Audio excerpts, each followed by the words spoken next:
¿Cómo se plasman los sueños? Por Jorge Ángel Libraga.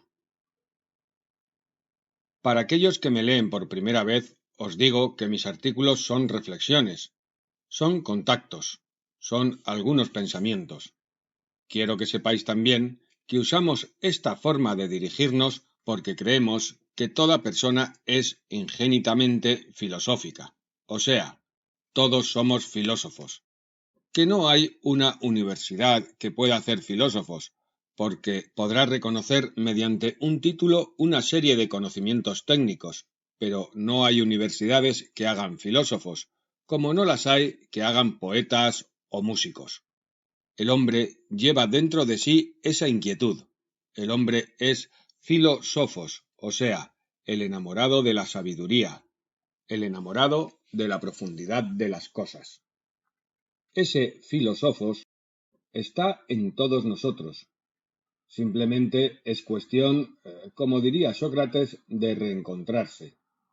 Encontrarnos a nosotros mismos para reencontrarnos, para vernos en ese espejo encantado nuestro nuevo rostro, el rostro interior que podemos tener, el rostro profundo.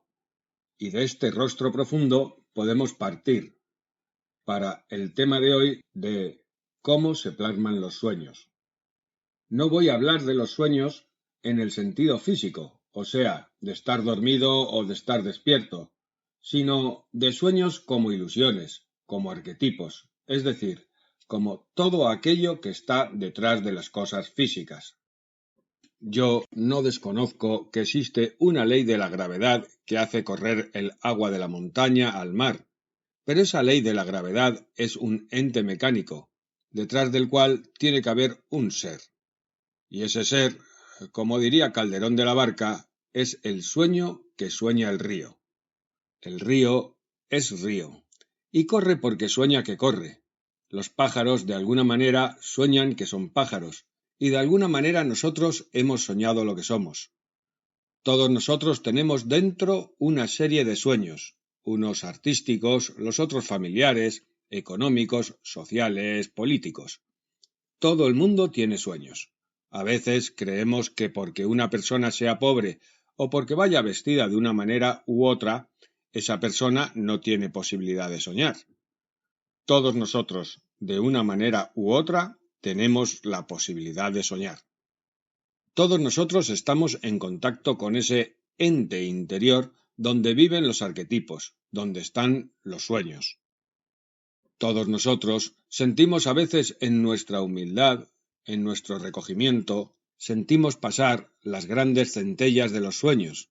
Hay voces misteriosas que nos gritan desde los poemas, esos que tal vez nunca escribimos porque somos tímidos para hacerlo. Hay músicas extrañas, pero que no podemos plasmar porque no sabemos manejar un instrumento o porque no conocemos música. Hay mil ideas de cómo hacer esto y aquello, pero no podemos hacerlo porque no tenemos la fuerza económica necesaria. Existe dentro de nosotros un mundo arquetípico. Existe dentro de nosotros una llamada ancestral hacia la perfección, hacia el bien, hacia la concordia, hacia el amor. Una llamada fuerte, poderosa, constante, que no nos abandona nunca. Es una llamada que no envejece jamás. Es una llamada que no peina canas. No importa la edad que tengamos. Esta llamada sigue dentro nuestro, sigue, sigue, sigue. ¿Y cómo plasmar los sueños? Vamos a ver un pequeño esquema.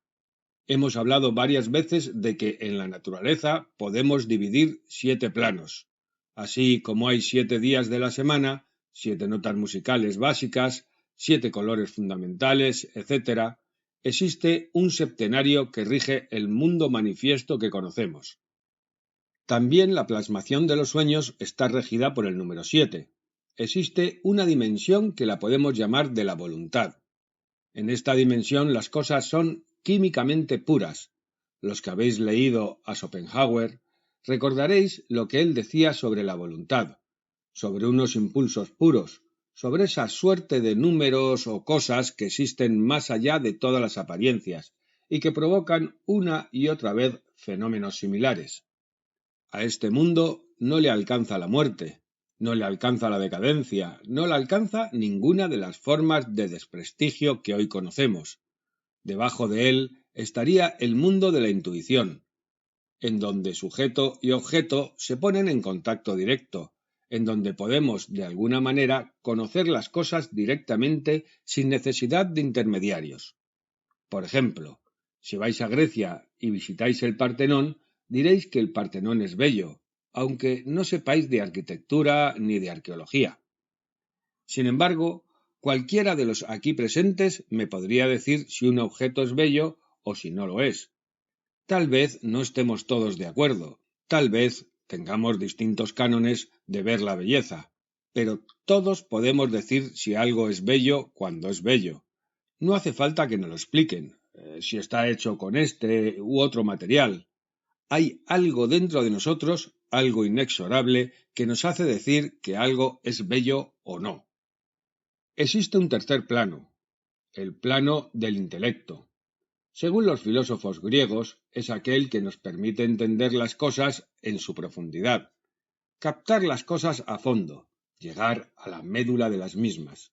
Por debajo está el mundo de la razón y de los deseos. En este plano entramos en la eterna dualidad, pues nuestra mente es dual. Es el plano de la razón con deseo, la que trata de saber algo, la que tiene sed de conocer las cosas, de especular, de ganar y de perder.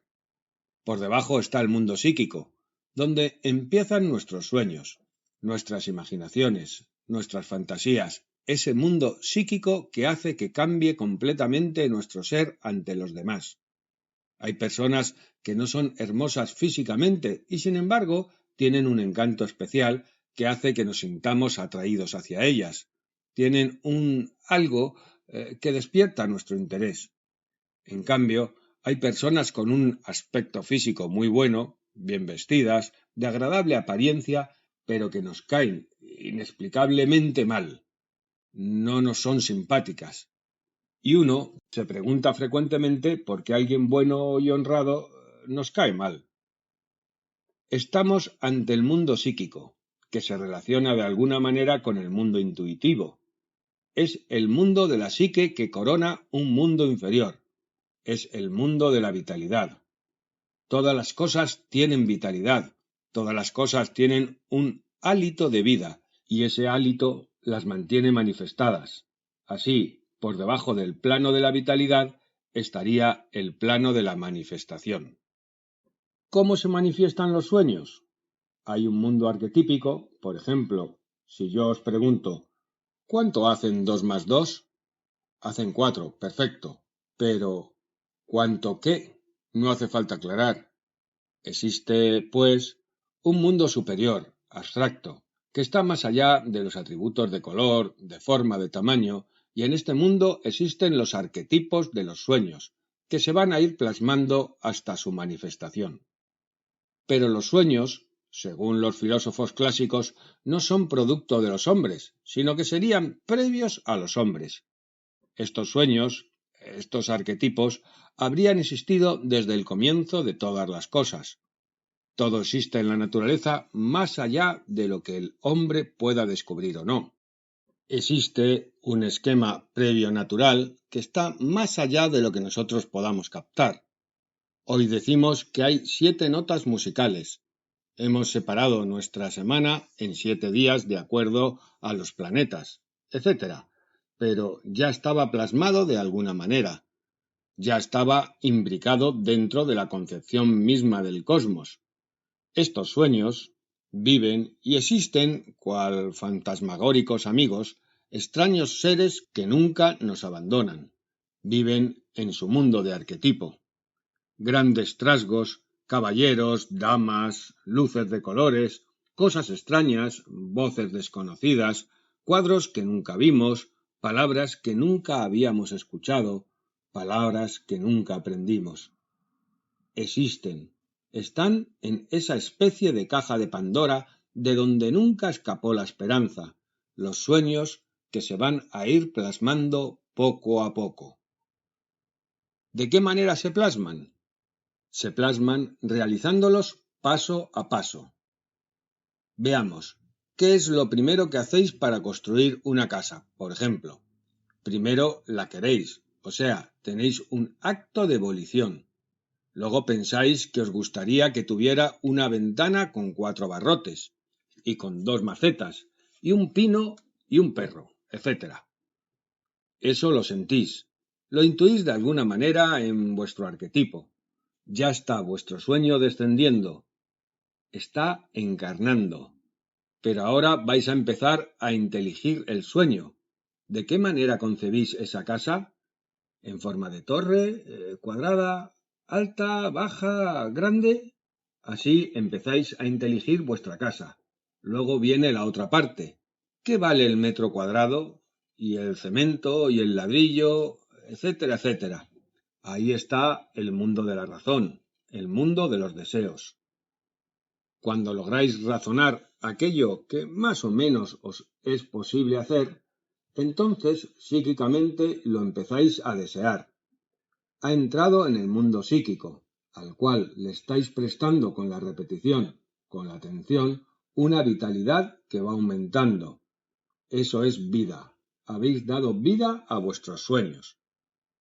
Tal vez existan sueños que no son tan fáciles de realizar, pero esto sería un tema que nos llevaría mucho tiempo.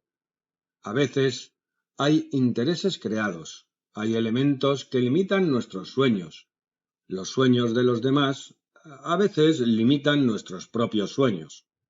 Hay cosas, elementos que no dejan plasmar los sueños como nosotros queremos que se plasmen. Pero para eso hay que ejercitar la voluntad. Hace falta ejercitar el dominio sobre sí mismo y hace falta también saber desear las cosas. No basta con que las pensemos, hace falta desearlas, hace falta tener voluntad, tener fe en nosotros mismos y hace falta conectarse con ese mundo espiritual, con esa gran reserva espiritual que existe ahí arriba, la voluntad, la intuición, el intelecto. Ahí, de alguna manera, viven nuestros sueños, viven nuestros arquetipos, los que realizaremos ahora o en algún otro momento. Allí vive lo que alumbraba al Quijote, que vivió loco y murió cuerdo, pero quién sabe, tal vez no murió cuerdo, ni vivió loco, a lo mejor fue al revés, porque no hay mayor locura que dar tanta importancia a las cosas de la carne y tanta importancia a las cosas aparentemente razonables. Tal vez no haya mayor cordura y mayor acercamiento a la verdad que saber enfrentar las cosas con profundidad y con fuerza, saber cantar juntos, saber hablar juntos, saber estar juntos, poder soñar profunda y poderosamente. Hay que soñar, pero no a la manera de un potay japonés o chino, sentado con una gran panza y mirando para arriba. No, hay que soñar poderosamente, hay que soñar hasta que salten las lágrimas de los ojos, hay que soñar tensando los músculos, hay que soñar cerrando los ojos. Hay que ser toda una voluntad en marcha hacia ese sueño que nosotros queremos. Debemos tener una fuerza interior, que es lo que nos diferencia de las bestias.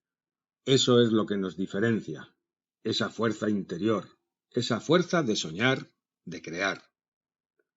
Si hoy el mundo se viniese abajo, si hoy perdiéramos nuestro arte, nuestra ciencia, nuestra filosofía, toda nuestra literatura, todas nuestras ciudades, nuestros caminos, etc., aunque solo quedase una pareja sobre la tierra, volvería a repoblar el mundo, y volverían las bibliotecas, los poemas, los niños, los cuadros pintados.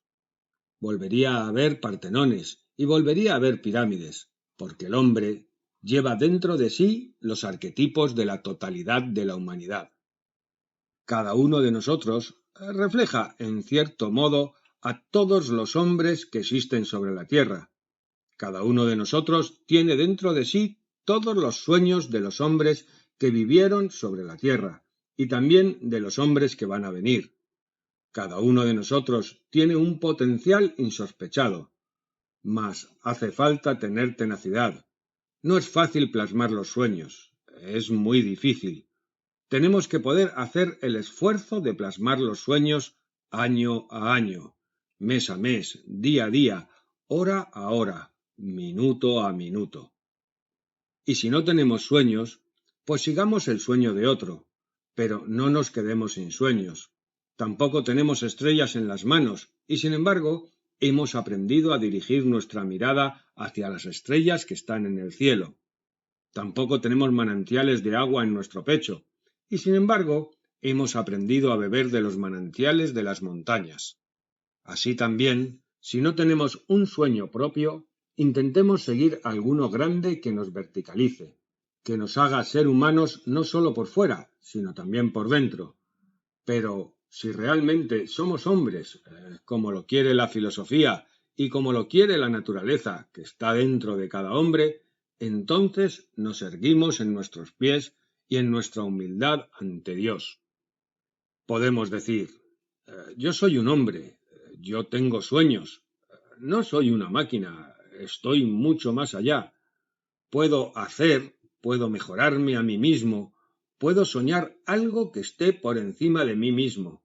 Soy un poco de creación y de tal suerte puedo soñar con un hombre nuevo que no tenga nuestras limitaciones, un hombre nuevo que cuando nazca poeta pueda escribir sus versos, un hombre nuevo que cuando nazca músico pueda escribir sus músicas, un hombre nuevo que podrá vivir ecológicamente, no en contra de la naturaleza, sino a favor, siguiendo sus propias leyes naturales, estando depurado por fuera y por dentro. Un hombre nuevo que no conozca el miedo, el odio, el rencor. Un hombre nuevo que nos recuerde con amor, en el sentido de que nosotros le hemos soñado cuando no existía. En este momento oscuro de la historia, en medio de todas las crisis, en medio de la caída de todos los valores, en medio de todas las vacilaciones y las dudas, nosotros nos hemos atrevido a soñar con él, con un hombre nuevo, con el nuevo hombre que va a venir, alguien que va a nacer en nosotros, un hombre nuevo que sea íntegro por dentro, un hombre que no lo puedan comprar con todo el oro del mundo, un hombre que sea realmente consciente de su inmortalidad, un hombre que sepa que ser hombre no es simplemente tener un esqueleto, huesos, etc., sino algo más profundo. El hombre es como un rayo, un relámpago en medio de la noche. Ser hombre en este momento histórico, ser semilla de hombre nuevo, es precisamente ser como una luz en la noche. Nuestro camino, como decía un pensador, hace muchos años que está alumbrado por los relámpagos, y a través de esos relámpagos vamos a poder llegar hasta ese hombre nuevo, y mejor que todos soñamos. Vamos a poder hacer descender los sueños. Nuestras manos llenas de semillas van a recibir las palomas blancas de la inspiración. Y otra vez habrá homeros que canten. Otra vez habrá hombres grandes que han esculpido y han pintado. Otra vez podremos estar orgullosos de ser hombres.